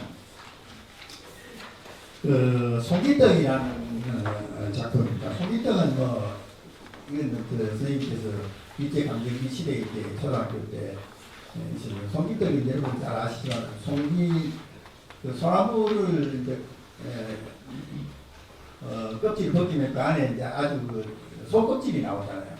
그 속껍질을 이제 찧어서 약간의 이제 뭐 나물이라든가 그 쉽게 말해서 산나물, 들나물 섞어가지고 옥식을 조금 넣고 이렇게 해서 먹는 것이 그렇게 해서 만든 것이 송기떡이에요. 그 송기떡 위에 먹어보신 분 없을 겁니다만 있어요. 그 송기떡 먹으면 이 대변이 막혀요. 그래서 이런 얘기 때문에 교사합니다만 아이들이 대변을 먹는 꼬챙이로 그거를 전부 긁어냈어. 그런 시절이었어.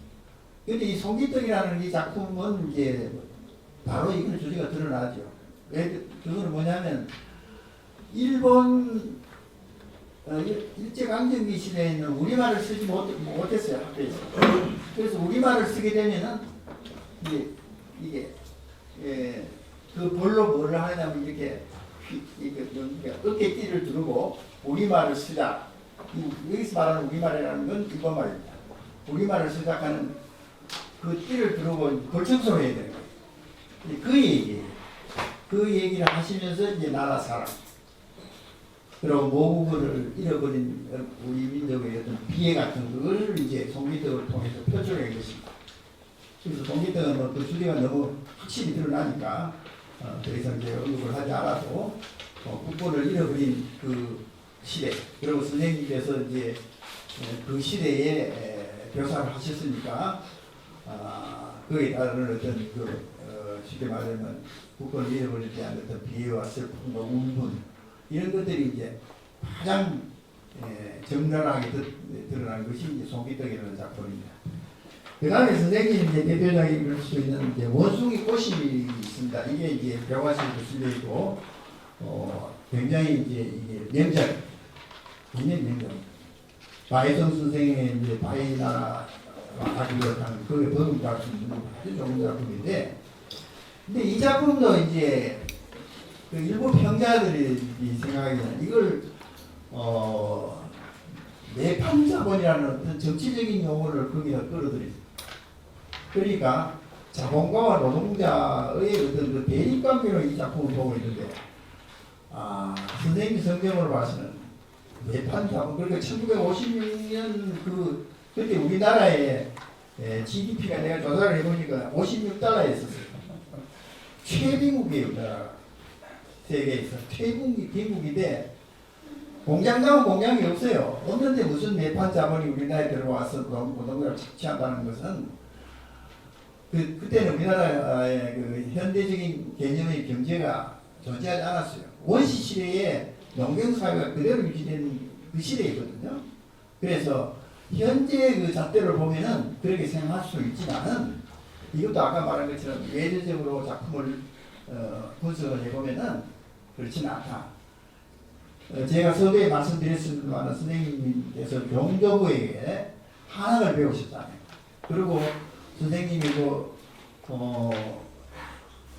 그 교육관, 그러니까 아동문학관을 앞에 제가 인용을 해놨습니다. 피력을 했습니다만 뭐냐면 아이들에게 우리의 의를, 우리의 정신, 이거를 가르치고 싶어요. 선생님은 우리 민족의 고유한 정신, 이걸 아이들에게 심어주는 거예요. 뭐를 통해서? 작품을 통해서. 그렇다면 원숭이의 꽃은 그 유교적인 관념에서 보면은 이거는 해석이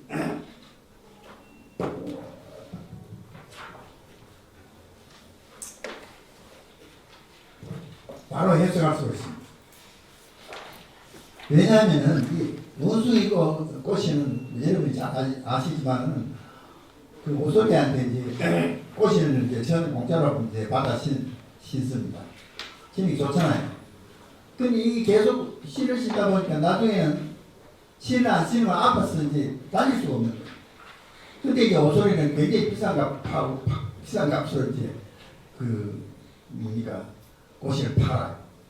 물론 이게 현대 자본가의 어떤 속성하고 좀 비슷하기도 해요. 하지만은 이 작품집이 나오는 1950년 후반이나 60년대 초에는 아까 제가 말씀드렸지만은 우리나라가 원시 농경 시대에서 머물러 있을 때예요. 그렇다면 이걸 뭐냐 하면 공짜 좋아하지 말라. 선생님은 공짜 좋아하지 말고 분수대로 살아라는 거죠.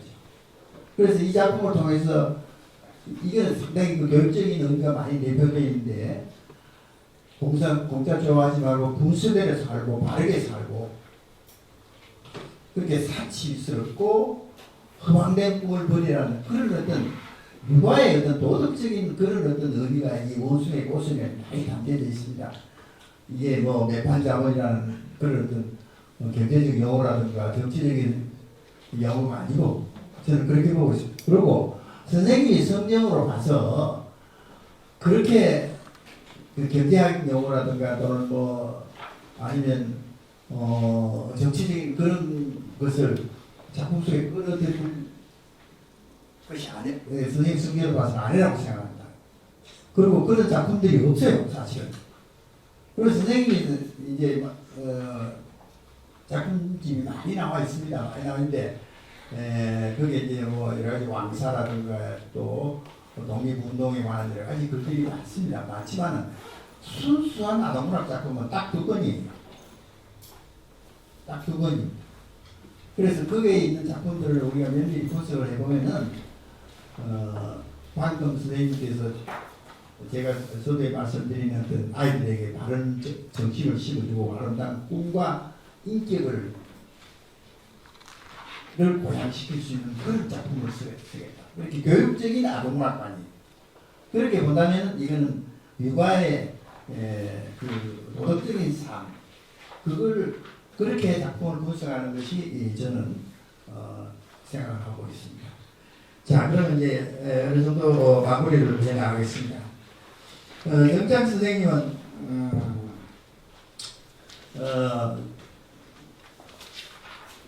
사실 이렇게 앉아서 여기 뭐 아동문학 배우들이 많이 계십니다. 앉아서 보면은 여러 가지 이제 그 문학적인 어떤 그런 담론도 이제 가끔 즐겨하셨죠. 특히 일본의 문예춘추를 잘 받아보셔가지고 문예춘추에 있었던 여러 가지 이제 새로운 어떤 문학이 특히 일본 쪽에서 이제 하는 그런 것들을 우리들이 많이 들려주시기도 했고 또 우리말에 이제 뭐 불악이라는 말의 어떤 잘못된 오랑캐들이 이제 불악이라고 그러니까 그런 어떤 우리가 잘 모르고 쓰는 말에 대한 어떤 정화. 제가 이제 사실 예를 하나 들면은 제가 그때 문학회 모임에서 나도 모르게 끝내준다 하는 말 한번 했다가 혼이 안 났습니다. 어떻게 아동문학과 그렇게 끝내준다는 말을 쓰냐. 그래서 죄송합니다 하고 내가 그 다음부터 절대 끝내준다는 말을 했습니다. 왜냐하면 그만큼 이제 우리 말에 대한 어떤 순수성, 그 말글에 대한 어떤 그 뭐랄까 그 애정이라고 할까요?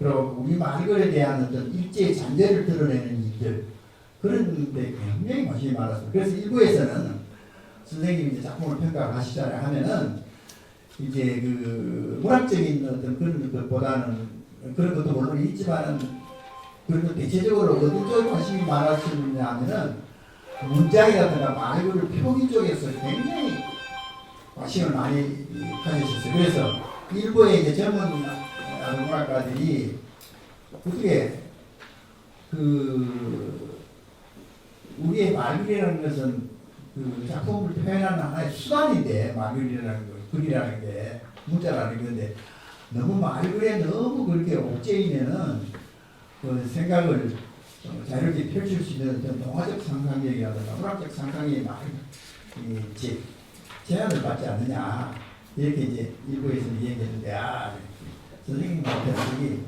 손톱도 안 들어가요. 우리 말을 그래 제대로 못 쓰면서 무슨 그 문학이 존재할 수 있느냐. 문학의 궁극적인 목적이 뭐냐. 우리 말을 아름답게 다듬는 거 아니냐. 그렇기 때문에 그거는 선생님이 확고한 신념이었어요. 그래서 저희들 그런 면에서 많이 이제 배우게 됐습니다. 그래서 제일 마지막으로 이제 제가 말씀을 드리겠습니다. 그래서 지금까지 이제 제가 그 선생님의 이제 대표작 중에 3편을 가지고 작품을 신청적으로 분석했는데 앞으로 남은 과제는 제가 지금 이게 이제 말씀드린 것은 그 작품이 쓰여진 그 배경, 왜 이 작품이 쓰여졌는 시대적 상황과 연관지어서 제가 말씀을 드렸는데 이제 앞으로 이제 연구자들이 이게 선생님의 작품에 대해서 문학성 쪽에서 조명할 수 있는 그 문학적인 측면에서 저는 이제 시대적인 상황과 문학을 겪으시는데 순수한 문학적 측면에서 조명할 수 있는 그런 것을 이제 후세의 문학가들이 아마 과제로 남겨두겠습니다. 앞으로 여기 김정은 박사처럼 신인 평론가들이 이 문제에 대해서는 많이 이제 또 연구가 있으리라고 생각됩니다. 이상 마치겠습니다. 네, 대단히 감사합니다. 그 한재 선생님의 그 문학 소개를 단순히 그 시대에 관련 지은 게 아니라 민간성의 깊이를 탐구하고 싶다. 전적으로 말씀하신 것 같습니다. 그렇죠. 우리 밀림 학교도 결국은 민간성 탐구죠. 민간성 탐구인데 그 시대 상황에서 보면 너무나 왜곡된 현실들, 교훈실, 현실들 부분이 있으시다. 참 좋은 지적을 하셨습니다. 저도 읽으면서 그냥 밀림 학교는 하나의 훌륭한 예지가 있는데 이렇게 하면 이해를 했습니다만 그런 식으로 말씀하시니까 더 깊이 있게 보게 됩니다. 그러면 지금부터 질의응답 시간을 갖도록 하겠습니다. 누구든지 좋고요. 또 두 분 또 서로 해도 됩니다. 네. 하셔도 됩니다. 자유롭게 좀 이야기 나눠주시기 바랍니다. 강정환 선생님께서 어린이라는 말을 갖다가 새로이 들으시고 아이들이 대접받지 못한 아이들을 갖다 어린이라는 말로 어느 위상을 만들어 주시잖아요. 그리고 난 뒤 어린이날 재정까지 이루게 되는데 문학사에서 이 어린이라는 것과 아동이라는 그 말이 어떻게 저기 되는지 모르겠어요. 어린이 납치라는 잡지에서도 그렇고 아동문학, 아동에 대한 거는 좀 나오는데 어린이에 대한 건 그 뒤에 나오더라고요. 어린이라는 표제로는. 그래서 이 박흥환 선생님 말씀하신 어린이라는 그 말들이 생일 그 무렵에 아동문학은 어떻게 움직였는지 궁금해요. 예, 그건 제가 말씀을 드리겠습니다. 네. 내가 말하고 그게 이제 그 일제강점기 시대에 나온 어린이라는 잡지가 있어요. 네. 그게 내가 그 전집 영인본을 내가 다 갖고 있습니다. 갖고 있는데 그걸 이제 지금은 이제 그 연구자가 그걸 자기한테 주기를 원해서 내가 그분한테 줬습니다. 줬는데 제가 기억으로는 1927년에 보면은 그 어린이 잡지에 어린이라는 그 잡지에 그 어린이라는 말이 처음으로 나와요. 그래서 그거를 내가 어디 밝혀놨는데 그러니까 거기 어린이 잡지에서 박정환 선생님이 주관하는 어린이 잡지에서 그 어린이라는 말을 처음으로 썼습니다. 그럼 예. 아동하고 어린이는 같은 말. 그게 아니죠. 이제 어른의 대칭되는 말로 이제 어린이를 갖다. 그렇죠. 어른을 존칭하잖아요. 어른이라는 말이 그렇잖아요. 그러니까 우리는 아이라고 그때는 아동이라고 하지 아이 또는 아동이라 그랬거든요. 그러니까 이 어른에 대해서 대비되는 조금 높은 말로서 이제 어린이 이렇게 되면 이제 그 아동을 좀 더 높은 말로 하자. 그래서 이제 그게 어린이라는 말 용어가 나왔어요. 아동의 높은 말로. 그렇지, 그렇죠. 예, 예. 그 아동은 그 일본 말이에요. 한자 아동은 우리나라에는 아가 따로 있었고 동은 따로 있었는데 원래에 아이 아자는 아로만 표현했고 동으로 표현했었고요. 그렇게 했는데 아동이라는 이 글자 합포제가 들어온 건 일본에서 들어온 용어를 그대로 갖고 와서 우리가 이제 우리 표기를 읽으니까 아동이 되는 거죠. 그렇게 쓰는 것들이 거고, 그 다음에 이제 그 어린이 하는 말은 그 다음에 아이 하는 말은 어린 아이가 아니라 우리 고시조에도 보면은 그 아이야 박주산치 일정망정 뭐 없다 말거리라 할 때 아이는 그 종을 이야기하는 거예요. 그러니까 종을 아이는 뭐 술동이고 뭐 이렇게 얘기할 이럴 때도 실제 그 아이한테 하는 것이 아니라 종을 얘기할 때 아이라는 표현을 이제 많이 썼었고요. 그 다음에 20년대쯤 오면 아핵하는 말이 또 같이 쓰이게 돼요. 아이라는 말로 쓰이는데 우리가 아이라는 개념을 가지고 쓰는 것은 소년이라고 하는 것이 한자로 쓸 때 있었어요. 그게. 그래서 이제 그 소년이라는 말은 또 우리 그 한자지만 우리가 이제 원래 있었는데 아동은 일본에서 들어온 말이고 그 다음에 이제 어린이는 어리다라는 말은 홍정에부터 나오는 것처럼 어린 백성이 이런 거 졸배이셔도 할 때 어리다가 어릴 자의 어리다와 어리석을 어리석다 어리석을 우자의 어리다가 이제 같이 쓰여 있는데 조선 초기에도 우리 말로는 어리다로 썼었죠. 근데 그걸 이제 아이라는 개념으로 별로 이제 안 해오던 중에 20년, 23년에 되는 어린이집을 만들면서 방대한 선생님이 이제 어린이라는 이제 쌤 금방 말씀하셨는 저는 어른에서처럼 어린이라고 하는 이제 것들로 이제 이렇게 썼는 용어가 되는 것이거든요. 그래서 이제 정리가 되어 왔었고, 실제로 이제 어린이라는 어린이 운동, 이거를 한 것은 방정환 보다도 김기전이라는 사람이 있어요.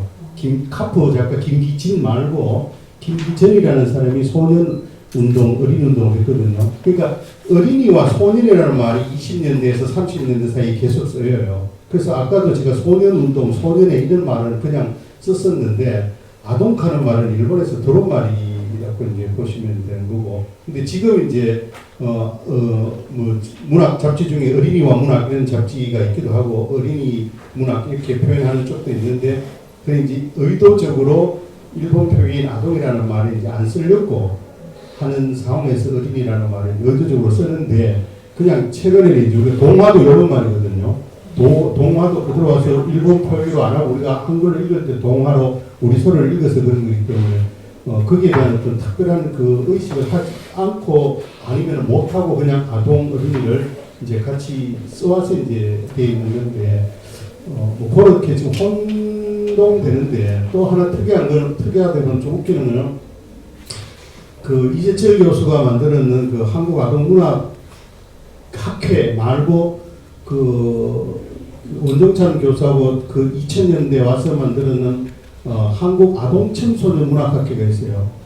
그쪽에서는 어린이라는 말을 작품 발표를 하거나 평론을 쓰거나 논문을 쓸 때 어린이 문학, 어린이라는 말을 쓰면서 그 학회 단체 이름을 만들 때는 아동 청소년 문학이라고 하는 표현을 또 그냥 썼거든요. 그러니까 이게 이제 지금은 혼란스럽게 쓰인 뿐이고 일본 말이었고 우리 말이었고 이렇게 구분하시면 좀 더 편할 수 있을 것 같아요. 그 해에서 소년에게 가르치고 그 여기 있는 소년은 뭐예요? 아이니까?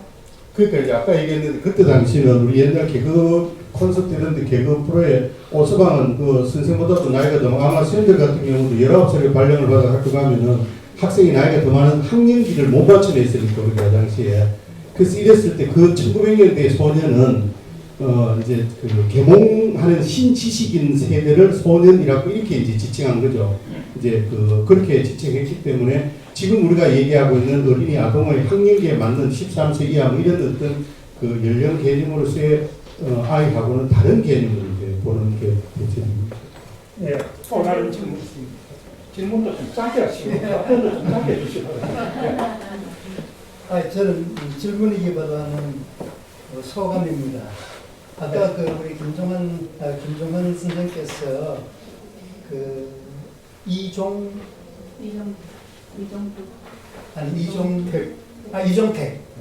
이종택은 여기 우리 저 최춘혜 선생님하고 하성호 선생님하고 권정재 선생님하고 80년대에 만나 뵙는 분이신데 경산 출신으로서 서울로 교직을 옮기시는 바람에 개과동문학회에서 많이 됐다는 거고, 그 다음에 하청호 선생님 발표하셨는 그 작품에 대한 새로운 시각에 대해서 전적으로 공감합니다.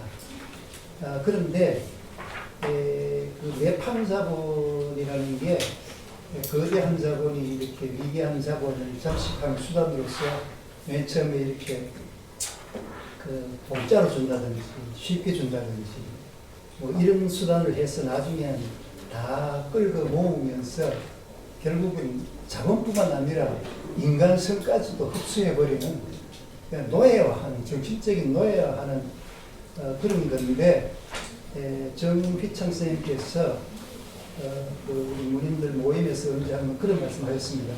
일본 놈들이 우리한테 요런 수단으로 우리 자본을 다 빼앗아갔다. 미국 놈들도 마찬가지다.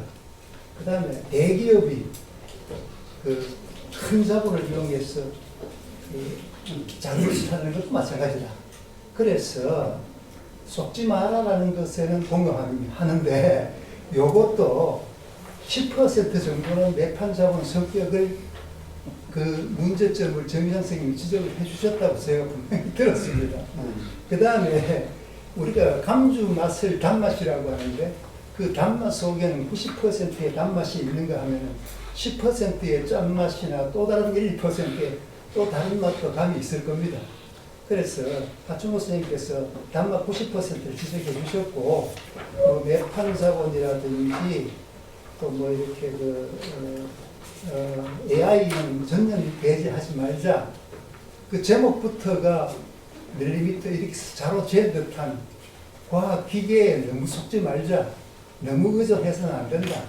그래서 전체적으로는 아까 우리 박재열 교수님 지적해 주신 대로 인간성 문제를 다루셨고, 또 우리 하태고 선생님은 90%의 그걸 말씀해 주셨는데 10% 정도의 기계 문명 또 매판자본에 대한 것도 정의장 선생님은 분명히 의식하시고 그 맛을 감히 했으리라고 이런 생각입니다. 소감입니다. 내가 말하셔야 돼요.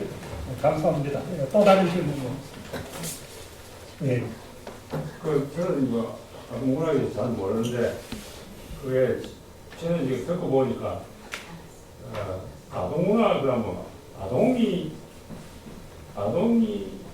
자기의 그 문학적인 세계를 표현한 그걸 아동문학이라 해야 되고 싶은데 지금 우리가 하고 있는 오늘 하시는 거 보면 전부 다 아동을 대상으로 한 어른들이 표현한 걸 가지고 아동문학이라고 뭐 이런 거 여러 가지 이야기하는데 그게 뭐 과연 아동문학이 맞느냐 그런 생각이 좀 드는데 그런 거는 여성문학 그랬을 때 여성이 쓰는 문학이 여성문학이 아니지 않습니까? 페미니즘이죠. 여성문학이라고 했을 때 여성주의 문학에 가까운 여성문학이고, 그 다음에 이제 쌤 말씀하시는 것처럼 아동문학을 아동문예, 아까 얘기한 아동문예도 아동시, 아동작품이라고 따로 얘기를 하고 있는 상황입니다. 그 이제 아동들이 하는 것. 그리고 지금 우리가 이제 일반 문학에서 아동문학가라고 얘기할 때는 1차적인 대상은 이제 아동인데 아동이 자체적으로 소비를 할 수 있는 그 경제적이라든지 여러 가지 그 지적인 역량이 부족하기 때문에 그 아동의 소비, 아동 문학의 소비자는 이원화되어 있어요. 부모가 어른이 아동 문학의 소비자이면서 또 주 독자인 아동한테도 가는 이렇게 되어 있기 때문에 같이 이제 그러니까 주 독자를 아동으로 하고 포괄적으로 그 이원화된 그런 어른까지를 대상으로 하는 그런 형태의 아동. 그다음 또 이제 이 아동이 논란이 많습니다만 그 동심을 근간으로 해서 작품을 창작하는 이런 어떤 문학의 한 형태를 이제 아동 문학이라고 하고 선생님 말씀하시는 아이들이 하는 것은 아동시 또는 아동문예라고 이름을 따로 이제 지칭하고 있습니다. 예, 또 다른 질문 있습니다. 예. 저는 동시 잘 모릅니다. 동시라는 말이 지금 아동문학에서 거의 어떻게 지금 좀 확대되는 그런 느낌입니다. 그래서 청소년시라든가 이런 식으로 해가지고 뭔가 동시에 한정되지 않고 언어를 확대하는 그런 얘기를 많이 하고 이게 지금 아동문학에 어떻게 수용을 하고 이게 공감했어요. 그냥 학교에서 이런 것도 시에 읽어보니까 굉장히 어려운 부분이 있더라고요. 근데 이게 동시를 이제 우리가 일반적으로 그냥 뭐 이제 독자는 이제 주 독자가 이제 어린이를 중심으로 하겠지만은 이 사실은 아동문학 작품이라는 것은 어른이 동심의 눈으로 세상을 보고 그 눈으로 세상이라는 여러 가지 현상을 이해하고 또 평가해서 그것을 작품화하는 것이 아동문학 작품이다라고 이제 이렇게 얘기를 하는데 이게 누가 그런 얘기를 했냐면 유시화가 그런 얘기를 했는데 사실은 동심이라는 것이 그 아이들 마음속에 잠재 있는 하나의 어떤 심성이라고 우리가 이 얘기를 할 수는 이제 근본적으로는 그렇게 되어 있는데 어른이라고 해서 동심이 없는 건 아니에요. 어른들도 동심이 분명히 있는데 그것이 잠재되어 있을 뿐이에요. 예를 들어서 일본 사람 동화작가 료헤이라는 사람이 지은 우동왕규력이라는 책이 있어요. 저 동화가 있는데 이 동화를 그 일본 사람들은 굉장히 그 동화를 되게 좋아해요. 그 북해도에서 이제 그 가난한 모자가 와서 우동을 한 그릇을 살 돈이 없어서 이제 우동을 이제 세 사람을 살 돈이 없어서 이제 한 그릇씩 가지고 이제 서로 나눠 먹어요. 그때 이제 일본이 그 패망하고 난 뒤에 어려운 시대를 이제 그런 것인데 그래서 주인이 이제 우동 사진을 조금 더 넣어주고 하는 그런 아름다운 얘기인데 이 작품을 내가 신문 보도를 보니까 어느 국회의원이 일본 의사당에서 그걸 낭독을 했어요. 그래서 이사장이 울음바다가 됐다는 그런 보도를 본 적이 있거든요. 그런데 그건 동화예요. 동화인데 사람들이 어른들이 더군다나 그 정치인들은 굉장히 어떻게 말하면 투쟁적이고 그렇잖아요. 그리고 굉장히 현실적이고 이런데 왜 그러겠는지 내가 가만히 생각해 보니까 그 인간의 순수한 마음이 동심이 대사를 한 거예요. 가려져 있다고. 그 얘기를 듣고 문득 어린 시절 또는 우리가 힘들었던 그 시절을 그 동화들이 떠올려 준 것이니까 그래서 동시를 이제 두 가지 측면으로도 해석을 할 수 있는데 과거에 이제 윤석준 선생이나 이런 분들은 이제 절묘적인 거고 그 다음에 뭐 김영인 선생 이런 분들은 그것도 상당히 쉽고 요적인 믿음을 굉장히 중요시했는데 그 후에 이제 이경환 선생님이라든가 아까 말씀드린 특히 그 이종택 선생이라든가 뭐 이런 분들은 시로서의 동시 쪽에 굉장히 관심을 많이 가졌거든요. 그래서 동시라는 것은 주동자가 어린이지만은 어른들도 그 동시의 독자에서 배제하는 건 아니에요. 그렇기 때문에 이 동시라는 것은 인간의 그 원정지고 같은 인간의 본성이라고 생각하기 때문에 그 작품이 때에 따라서는 이제 어떤 문학적인 그 시적인 어떤 그러한 쪽에 기울어지게 되면 약간 어렵기는 어려워요. 그런데 제가 그 모임 있을 때 가끔 인용을 하는데 그 미국의 그 교과서에 지금 한 15년 전에 얘기입니다만 로버트 프로스트의 그 은혜님과 뭐 교육수가 있어서 그 작품이 있는데 그게 초등학교 교과서에 실려 있다고 그러더라고요. 그게 이제 미국의 선생님을 하신 분이 그 전에 만나서 얘기를 한 적이 있는데 그럼 그걸 왜 신느냐 이게 그게 그 인생에 대한 그 얘기인데 그러니까 그 미국 사회에서 그런 얘기를 나한테 전해주는데 처음에는 분위기만 보면 된다는 거예요. 분위기만. 눈 내리는 숫가의 여러 가지 아이들이 그 깊은 내용을 몰라도 그럼 얘가 중학교 가면은 조금 더 알고 고등학교 조금 더 어른이 되면 이제 그것이 전체를 알 수 있다는 거죠. 그런 측면에서 보면은 동시가 바로 가슴에 와닿고 이해가 되는 그런 측면에서 또 물론 필요하겠지만은 좀 더 사색할 수 있는 그런 동시, 청소년시. 그러면 작품이 나이가 들어가면서 성장해감에 따라서 그 시의 색깔이 변할 수 있는 그런 작품들이 이제 연속성이 있지 않느냐 저는 그렇게 생각하거든요. 프랑스에서도 보면은 프랑스는 이게 국어교육을 굉장히 중요시 하니까 예를 들어서 이제 시도 그렇고 줄 베르누에 예를 들어서 바다 이말 해제 이말 이런 것들은 이거를 아이들이 전부 다 읽고 그게 따라서 여러 가지 독감도 쓰고 그걸로 중요한 부분을 연극도 하고 만화도 그리고 이렇게 해서 이제 그게 한 학기에 한 두 권 내지 세 권을 가지고 이제 공부를 하거든요. 그렇게 돼 있어요. 그렇게 돼 있기 때문에 그래서 방금 우리 관장님께서 말씀하신 것처럼 동시가 시심과 동심이 잘 균형을 맞춰줘야 한다.